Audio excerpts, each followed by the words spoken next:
everyone. Welcome to Inquirer Live at Gameday Central, and Happy New Year as well. We are coming at you live from the MetLife Stadium press box, again, set here for Eagles Giants, the regular season finale, alongside EJ Smith. I am Olivia Reiner. EJ, how you doing today? I'm doing well. Happy New Year. Happy playoff eve, as I like to coin Week 18. At least for those who celebrate the playoffs, I'm definitely excited. It's an exciting time of the year. I'm excited for the show. One more game till the playoffs. We got lots to get into before we even start thinking about the playoffs. As always, you can be a part of our conversation. Head on over to inquire.com/Eagles Gameday. You can leave us a comment, a question, whatever's on your mind. We want to hear from you. We'll be pulling some of those comments and questions for a segment later in our show today called The Fan Zone. So we look forward to hearing from you over there. All right, let's talk about some of the players who are not going to be playing in today's game. And we've got quite a substantial, notable list. We've got running back DeAndre Swift. He is out for today's game, dealing with an illness. He was questionable to play on Friday. He kind of popped up there late in the week, so he will not be active today. Wide receiver Devontae Smith dealing with an ankle injury that he sustained last week against the Arizona Cardinals. He's missing his first career game, so pretty big deal there for Smith. Safety Darius Slay is also out. He's still recovering from the knee surgery that he underwent over a month ago now at this point. So this is his fourth straight game that he'll be inactive. And then defensive lineman Fletcher Cox just popped up on the inactives list as well, assuming it's a rest situation there for him. As the Eagles wind down the regular season. But when you look at all these names, EJ, what kinds of opportunities does that up for other players? Yeah, I mean, I think, you mentioned it with Devontae Smith. This is the first game he's missed in his career. It's really funny when you think about the dialogue around him when he came out of the draft, the size being a factor and whether or not he'd be able to hold up. He's been very durable throughout the, early portion of his career. I'm curious to see what the number 2 wide receiver plan is going to be. We've seen Quez Watkins kind of get put into the doghouse. We've seen Julio Jones and Olamide Zaccheaus have, a little bit of a bigger role since Quez's, I would call it a demotion, kind of falling down the depth chart. So I'm curious to see which of those receivers ends up getting maybe more targets, at least more playing time, or do the Eagles go with more heavy personnel, formations with Dallas Goedert, Jack Stoll. Maybe they want to do more 12 personnel because of the fact that third receiver, second receiver now maybe is a little bit less of a sure thing. So I'm curious to see how it impacts, how it has like ripple effects through the offense for sure. If I had to guess, Julio Jones had a pretty good game against the Cardinals. It was almost a wasted Julio Jones performance because of the fact that they lost the game. So I think you might see more Julio. I think you definitely, in those 11 personnel looks where you have a slot receiver, Olamide Zaccheaus makes a lot of sense in that role. But I'm curious to see what Quez Watkins' role looks like now that they have, maybe a little bit less of a field stretcher with Devontae Smith sideline. Yeah, we'll find out soon enough exactly what the plan is. Let's talk about some of the players who are going to be playing today, and among them is inside linebacker Zach Cunningham. He's been dealing with a knee injury for the last few games, and finally he's coming back, getting back into the lineup. His absence has left quite a hole in the Eagles' middle of the field defense. And then, of course, we've got defensive tackle Jordan Davis. He's active. He was dealing with an ankle injury following this most recent game against the Cardinals. Slot cornerback Avonte Maddox also banged up against the Cardinals with an elbow injury. He's active. And then edge rusher Hassan Reddick was dealing with an illness earlier this week. He is good to go as well. But going back to Cunningham, EJ, I mean, how surprised are you that his absence has really made such an impact on this defense? Yeah, I mean, our colleague Jeff McLean had a film review earlier this week where it really kind of highlighted how they miss him in the middle of their defense. And it's strange to say that about a player that was added, in the middle of training camp, who was available all throughout the offseason, that he has become like this missing link. But I mean, that's the case for this Eagles team right now. They came into the year thin at linebacker, and injuries have kind of made them have to figure that out throughout the season. And, Zach Cunningham at the very least has shown a capability of, being aggressive, getting downhill against the run, being where he's supposed to be. They have missed him. I think that when you're going with Nicholas Morrow and then you have Ben Van Sumeren, who hasn't played a lot of football, they have like guys playing like pseudo linebacker, like Sidney Brown and James Bradbury. So just having a linebacker that kind of knows where he's supposed to be and is willing to get downhill and be aggressive against the run, I definitely think it's going to be a big boost for this Eagles defense that, we're going to get into. It has really struggled the last couple of weeks. Absolutely. And then one other reinforcement for the Eagles, they've got one practice squad elevation in defensive back Tristan McCollum. All right, let's transition into our latest headlines segment. This is could be a big game. It also might not be a big game. A lot of playoff seeding is going to be decided late today, and the Eagles are playing at the same time as the Dallas Cowboys, who control the Eagles' fate, their own fate. As far as the seeding going into the playoffs is concerned, and who wins the division. The Cowboys will earn that top seed in the division with a victory today over the Washington Commanders. But hey, if they lose, which is not likely, but it's certainly not out of the realm of possibility, the Eagles can then earn that top seed in the division with a win today. So, with all of that in mind, EJ, what is the likelihood that we see the starters play for the majority of today's game? Yeah, the sense I get is that this team, just being around the locker room, talking to players, and yeah, I think that there is a sense that like they want to play a complete game, have a strong performance going into the playoffs. Maybe it's to build confidence, build momentum, whether or not you believe in that sort of thing. I think there is sort of a mental aspect to being able to come here and play a solid game. So I think you will see the starters. I honestly like when you look at this game, like, of course, stranger things have happened. It's week 18. You've seen teams like the Commanders in the past with a coach that may not be back, with a team that's going to go through a major overhaul in the offseason, we expect, kind of rally around each other and rally around the coach and, pull out a performance that maybe isn't in the best interest of the organization. But I have to point out, like, the Commanders are in place for the number 2 pick in the draft, in a draft with 2 generational quarterback talents. Our Josh Harris, the Sixers owner, is very familiar with, kind of helping your draft stock by making sure you lose the games you need to lose. They're resting a lot of starters. I definitely think the Commanders are not maybe as focused on beating the Cowboys and helping the Eagles out this week. But again, stranger things have happened. We've seen examples of that before. The Texans come to mind last year, kind of hurting their draft stock in the name of a late season win. So, it could happen. I think, if you're the Eagles, you have to play your starters in this type of situation. The number 2 seed is a humongous advantage. You're talking about playing at least 1 or 2 home playoff games in the playoffs, or going on the road and having to win 3 to make it to the Super Bowl. Huge difference in the quality of teams you play in those situations and where you play those games. So, I think the notion that they should rest the starters is a little bit misguided. I know that, again, they could probably benefit from the rest, but this is still a good opportunity to, again, like they said, play a complete game and see what happens with the Cowboys Commanders game, and see how that kind of shakes out. So you never know if you've got like the multi-view situation with your cable package or your streaming package. Definitely keep an eye on that Cowboys Commanders game, which also happens to start at 4:25 p.m. All right, let's actually talk a little bit about this game and some of the things that we're going to be keeping an eye on. Obviously, it's going to be hard to not watch this Eagles defense coming off of arguably their worst performance of the season last week against the Arizona Cardinals. They allowed 221 rushing yards on 40 carries, which is the defense is certainly their worst performance of the Nick Sirianni era. Definitely their worst performance since 2016, just in terms of rushing yards allowed. The Giants, this is another talented running back they're going to face in Saquon Barkley. However, this is, I would say, definitely a drop off in terms of offensive line talent between the Cardinals and this Giants team. What is the key for this defense in getting back on track today?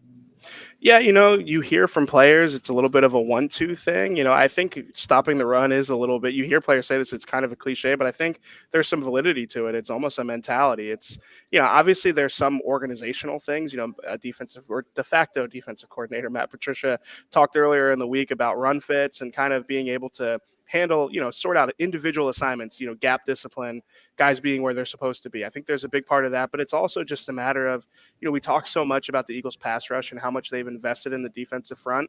I mean, that also impacts the run defense. Like they have a first-round pick in Jordan Davis at nose tackle, and his job is to be a run stuffer. Now, listen, he can't do it by himself, obviously, but like you want players to make individual plays at times to, that's the whole premise of like this defensive philosophy of 2 high safeties playing off coverage is you want to be able to make plays, make explosive plays, as the defense would call them, to get the other opposing offense behind the stick. So I think there's some of that, being able to get teams off schedule and then force them into throwing the ball. And then there's also what Matt Patricia was talking about, some of the organizational stuff, again, the run fits, which is stuff that it's kind of crazy we're talking about that in week 17, week 18 now, like, the guys sorting out like their individual assignments, but you make a change at defensive coordinator or defensive play caller this late in the season. And when you're kind of have so many moving parts that this team has had, I guess it shouldn't come as too much of a surprise that those things are still getting sorted out. Mm-hmm. Matt Patricia going into now his 4th game of the season at the helm as play caller, not defensive coordinator.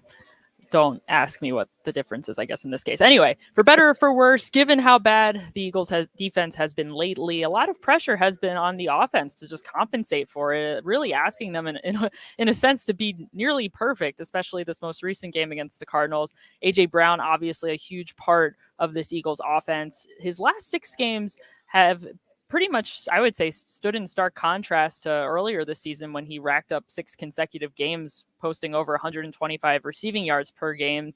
In these last 6 games of his, he's only had 37 receptions. I say only, but like AJ Brown standards, has had 37 receptions for 434 yards and 1 touchdown. The last 5 games, he hasn't had a touchdown, which is his longest drought without one. How do you, from your perspective, EJ, how has AJ handled this stretch, both on and off the field? Well, I can say with some confidence that he would tell you that he's still kind of learning a little bit of like the influence that he has not only on the Eagles locker room but throughout the city. I think that he wasn't really in such a leadership role last year. He kind of obviously it was his first year with the team. I remember writing at that this time last year that AJ had taken a back seat to Devontae Smith a lot in the wide receiver room. That's not the case as much this year. Players look to him. He's one of the players that carries a lot of weight in that locker room. Players watch him whether or not he knows it or not at times. So I think I wrote about this in today's Inquirer. I had to make sure it was Sunday's Inquirer, today's Inquirer, about just like the fact that he has been trying to kind of relieve some of this tension and this pressure that this team feels.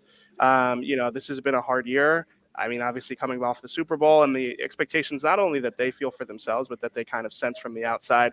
I think that has impacted this team. I think AJ has been trying to figure out how to navigate that.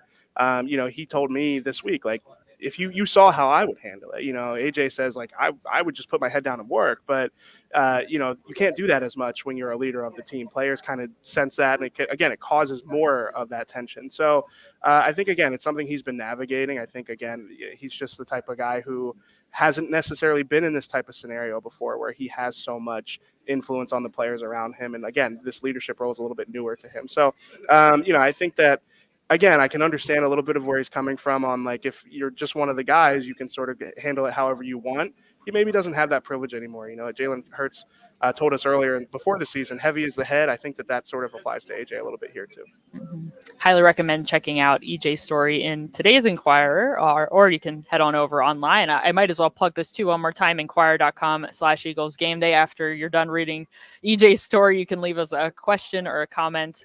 Even if we don't get to your questions and comments right now in our fan zone, we'll be over there after the game as well, interacting with all of you. So we look forward to hearing from you over there. So with that, let's get into our fan zone and to some of your questions and comments. We'll start with friend of the show, Steve74. We appreciate all of your comments throughout the season, Steve. Steve says, although Swift won't play, that he can just imagine the Giants defenders muttering, great, that means more of Boston Scott. Boston Scott, known to be a menace to the New York Giants, given the fact that Swift isn't playing. And while we know that Rashad Penny is active as well, so the Eagles will still have 3 running backs active for today's game. How much more of Boston Scott do you anticipate seeing today? Yeah, we've seen the coaching staff sort of lean into the giant killer thing a little bit before, like kind of try to get him featured against the Giants. I mean, listen, he's had notably great games against the Giants, so I think that you will see some of him. Obviously, I think Kenny Gainwell is going to see maybe that DeAndre Swift workload, but I think you're at least going to see the 2 backs. I mean, with Rashad Penny, I'm not really sure at this point. We talked about him last week. I mean, my guess about that was maybe they thought they'd be up big in the second half and be able to kind of reserve carries for the main guys by getting Penny involved. You had a good story on Rashad Penny. I'm going to give you the opportunity to plug a little bit. But yeah, I think that you'll see some Boston Scott today for sure. I would think so too. And yeah, I couldn't tell you about Penny. That's my sense too, EJ, is that if it had been a blowout against the Cardinals, which I think a lot of us thought it was going to be, that yeah, they would try to get Rashad Penny in there, give DeAndre Swift a break, put him on ice till the playoffs, and call it a day. But no, that's not what happened. So we'll see if he gets any touches. My expectations are quite low, even in there's been a handful of games that Penny has been active this season, and still he hasn't really gotten his opportunity. But hey, who knows? We'll see what happens if the Eagles are able to come out to a big lead. I would certainly think that later in the game that would bode well for Penny potentially getting some touches here. So Steve, appreciate the comment as always. Thank you very much. Let's take a comment here. Actually, it's a question from Watson Mister. They say that it would be nice to go into the playoffs with a win, but can you really trust this Eagles defense? This defense, as we all know and we've discussed, has had quite a hard time this season. Just looking at the overarching season stats, they are 30th in the league in third down defense. Just it's been tough situationally. 25th in fourth down defense, and then they're in the red zone. They are 31st in the league. So it's been tough situationally. It has been tough from a playmaking standpoint, from just affecting the quarterback. It's been really challenging, especially coming off of last season when they had such a dominant pass rush. What what are your expectations in the playoffs if this Eagles defense can't try to just get it together a little bit more? Yeah, you talked about the pressure that the offense must feel to kind of keep the team in games. I honestly think that this is going to have to be a Big 12 team in the playoffs and move it as far as they can make it in the playoffs. I think that, the metrics that you just laid out there, the concern is that those are the ones that really matter, especially in the playoffs. Like, those are the situations where you need guys to step up and make plays, and we just haven't seen the defense being able to do that. I think that their issues are, multifaceted at this point. It's not just coaching, it's not just personnel, it's not just, it's both of them at this point. It's a lot of why are they in this call, and then it's a lot of why can't these guys get off the blocks, or why can't this guy make a play. So I think that that those situational metrics are so bad, you have to expect that this team is going to have to win high scoring games against some of those elite offenses. I mean, the fact that they did well against the Dolphins and the Chiefs in midseason, like, those days are gone. This defense has changed a lot, in the obvious ways, and also just the ways that when you watch them play, they've changed so much from there. I mean, I feel like those days might be gone. So, yeah, I think that it's going to be a Big 12 game if they do win in the playoffs. I think you're going to see a lot of 38, 35, 41, 38 type of games. That's just the way they're going to have to play. All right. Thank you very much, Watson Mister. Let's take this last question here from Hollycat. They say, what should have been a glorious season for the Eagles has turned to dust. EJ, you talked a lot about the expectations that externally have faced the team, and then internally as well. The team has high expectations for themselves coming off of the Super Bowl appearance last season. What I guess what do you make of the way that this season has turned out so far, just given the challenges of dealing with that quote unquote Super Bowl hangover? Well, it is funny. It's like, looking at our preseason predictions, Olivia, like, we all had them going 12-5. I think we thought that would be good enough to win the division, but they're kind of, I mean, in ways the season went the way you expected it to. They won a lot of the games against inferior talent or inferior teams they should have been able to beat. But even when they were winning those games are close. They don't have that same kind of, like, put a team away instinct that they had last year. They weren't winning these games big. They were kind of like eking out those types of wins, and then they struggled a lot. And they're losing 4 of your last 5. Going into the regular season finale, it's alarming. So I understand the sentiment from Hollycat, but at the same time, it's like, okay, can you start to talk yourself into this team winning a playoff game or two and kind of getting rolling? Maybe. I mean, they're so talented that I still think that they're good enough to beat almost anybody in the NFL. Maybe I'll reserve that statement for the 49ers if they have to go to San Francisco at some point in this month. But, they have enough talent to go to toe-to-toe with just about every team in the league. But we've seen this last month that they are also in a place right now where they could lose to any team in the NFL. So it's really hard to quantify this team going into the postseason. I don't think anything that we're going to see today is really going to change my opinion. We've seen this team for 16 games, so far. I mean, they kind of are who they are at this point. So, I understand the sentiment, but at the same time, every team that makes it to the playoffs has a chance. You never know what's going to happen. So, Absolutely. All right, Hollycat, thank you very much for your question. Thank you to everyone for your comments and your questions, and we look forward to seeing you over on inquire.com/Eagles Gameday in the chat throughout the game to continue the conversation. All right, let us get into our predictions for the game, and to help us make our predictions today, I'd like to welcome in our colleague, Jeff McLean. So he is also going to not only share his prediction, but Jeff, I'm really curious. We usually do a matchup to watch, but today, who are you keeping an eye on, just like in general, in terms of a player? I just got to unmute myself here. I guess we could also talk about Avonte Maddox in a matchup sort of way. I mean, obviously the Giants receivers aren't great, but their inside guys tend to be some of the ones that they're more apt to throw to, considering the quarterback play and the offensive line play. The ball's got to get out quick. But we saw last week Avonte Maddox finally come back from his pectoral muscle injury, and he struggled mightily, especially on that last drive.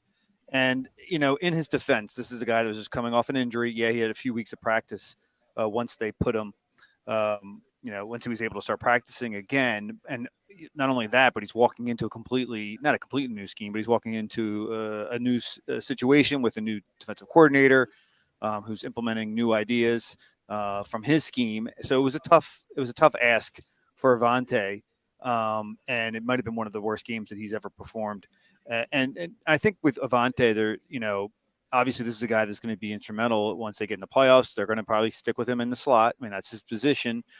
Bradley Roby was inactive last week. He's up this week, so maybe to take a little off of Avonte, they rotate him, Bradley Roby in on occasion. Eli Ricks we've seen play inside as well. James Bradbury in the 6 cornerback dime personnel, he's also played inside as well. Moving forward, though, if we want to look that far ahead, I know the playoffs are coming, but Avonte is entering the last year of his contract, and the cap number jumps significantly, $6 million. And for a slot corner, that's a lot of dough.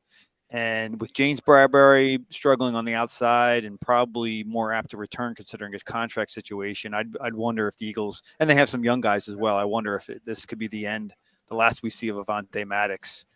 He's still relatively young. Maybe they could work out something and rework his deal. I'm not saying any of that, means that he will not definitely be back. And again, he's a guy that needs some time to get healthy again and get used to playing in whatever scheme they have at this point. But he's a guy I'm really interested to see not only in the season finale, but once the playoffs arrive. Mm-hmm. All right, Jeff. Well, with all of that in mind, everything we've already discussed, what is your prediction for today's game? I'm picking the Eagles, I guess. I don't know. I forget the score I put in. I mean, like they handled the Giants in the first half just 2 weeks ago, and then there were like basically 3 fluky plays that made it close. That being said, Tyrod Taylor was a much different quarterback that they had to defend against versus Tommy DeVito. And in fact, he just kind of opened things up because he has this ability to make something happen with his legs. So they have to be very cognizant of that in their pass rush. Yeah, you want to pin your ears back against this offensive line, which is on pace to allow more sacks per pass attempt than any team in the last 40 plus years. So I get that, but you also have to be wary of Taylor and what he can do with his legs. So it's a possibility maybe that gives the Giants a chance here. I mean, they're playing for, nothing at this point, but they're also playing for pride. And we saw last week what that can do for a team. The Cardinals had nothing to play for, and they went out and beat and shocked the Eagles. So it's possible the Giants do that. But look, Sirianni's going to play this straight up early on. He's going to have his starters out there, aside from 4 guys, and so they're not going full strength. And Fletcher Cox is the only one of the 4 starters that isn't playing, that wasn't on the injury list, so therefore he's a healthy scratch, but he's probably playing through something, and they want to rest him as well. So we'll see what happens in that Dallas game. It's starting to look like the Buccaneers are going to be the team, if the Eagles are the number 5 seed, that they'll have to go and play. They're up 9-0 on the Panthers with about 5 minutes left, and they'll win the NFC South. So it's interesting to see how this will play out. I think a lot of it obviously will depend upon how the Cowboys do. If they get ahead early, then you could see the Eagles come out at second half, and maybe we'll see Marcus Mariota under center. All right, Jeff, your final score was... So my final score was, 28 to... Close. It was 31-24. Oh, she always comes Olivia. Prepared. Oh, wow. Yeah, saved by the host. Wow, I can't think that many. All right, EJ, what is on your mind? What is the final score in your perspective of this game? So I know my score. So it's 24-17. That score, I'll be honest with you, I have no idea. I mean, this is going to be a weird game. There's a lot of different factors that play here. I think, honestly, the way I see it is that the Eagles still have enough talent where they should be able to win this game. How they manage this game, I'm not sure. I mean, if the Cowboys get out to an early lead and it's Marcus Mariota time, I think my score prediction may be a little high. If Jalen Hurts, if the Cowboys are losing and this turns into a shootout, I could see it being a lot higher. So I'm going to go 24-17 as a safe kind of middle ground score, but a lot of the same stuff that Jeff said, I feel about this game. I think the Eagles pass rush, it should be a get right game. I said that 2 weeks ago and it wasn't, but it still should be an opportunity for them to get after the quarterback. And offensively, I mean, even though the Eagles have struggled offensively at times, I still think this offense is good enough to put up points against this Giants defense. Obviously, the zero blitz thing, them not having answers against that Wink Martindale scheme all the time is a concern. But again, it's just a talent question at some point. I think, you can see A.J. Brown having a big game over the middle of the field, taking advantage of some of those blitzes. I think the Eagles will win. What the score will be, I think it depends on a lot of things that the Eagles can't control. They can't control what they can't control. So, give me 24-17. I think the Eagles will win. All right. A good cliche thrown in there as well. The team loves that one, EJ. I am going to go 31-29 Eagles. A bit more of a high-scoring game than the scores that have already been predicted. But as we've already discussed, the theme lately has been that the Eagles need to score a lot of points in order to win these games. And as you mentioned, I thought Tyrod Taylor finished out the last matchup against the Giants, quite strong. So I think he'll give this Eagles team a little bit more of a run for their money than Tommy DeVito did.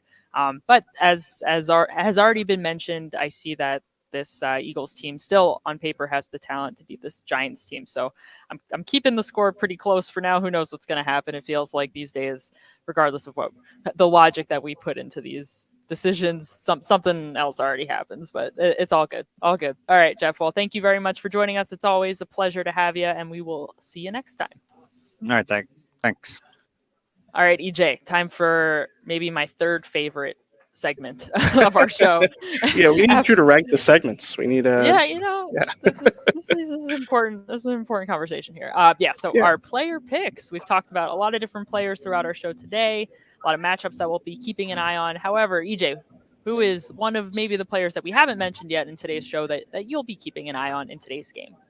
I'll definitely be keeping an eye on Hassan Reddick for multiple reasons. This isn't just me trying to call my shot and say, oh, I think he's going to have a big game. Listen, he could have a big game. The Giants, we've talked about it a little bit.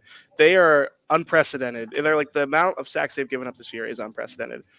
They've given up, I think, 20 more than the second team or the second worst team in terms of sacks allowed.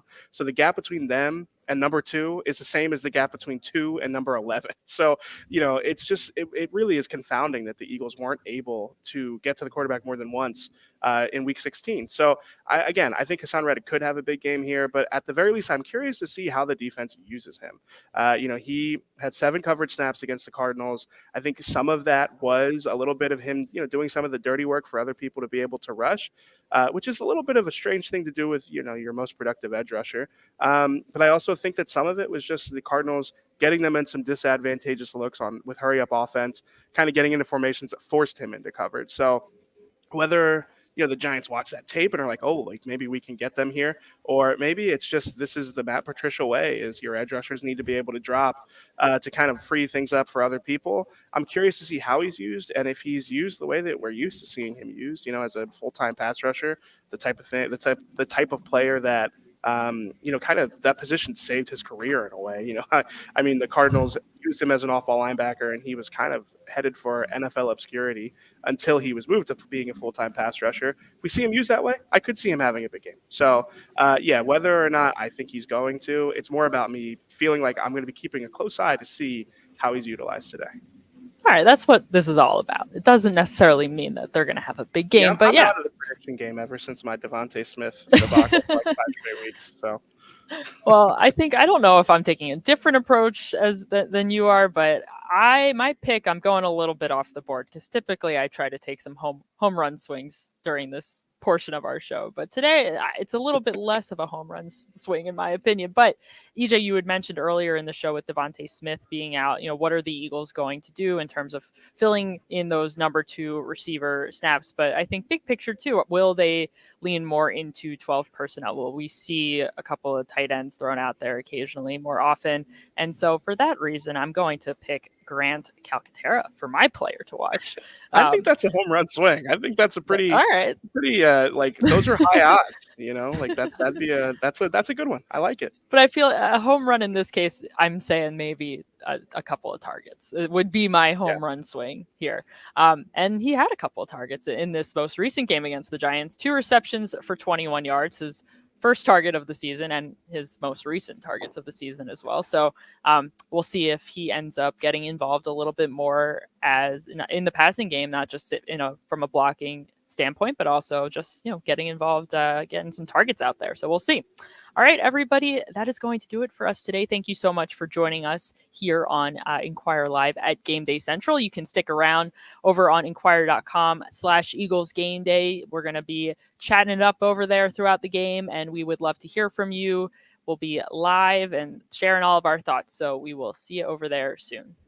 That's right. And remember to stay up to date on all of our Enquire Sports coverage by subscribing to our Sports Daily newsletter. You'll see our most recent articles along with other Phillies, Sixers, and college sports coverage. A lot of the articles referenced throughout this segment will be there. You can also keep up with Philly's most seasoned beat reporter on Uncovering the Birds with Jeff McLean. A new episode just dropped recently, so you can check it out wherever you get your podcasts or go to inquire.com/podcasts. That is all for today, everyone. Thank you so much for tuning in to Game Day Central. We will see you next time.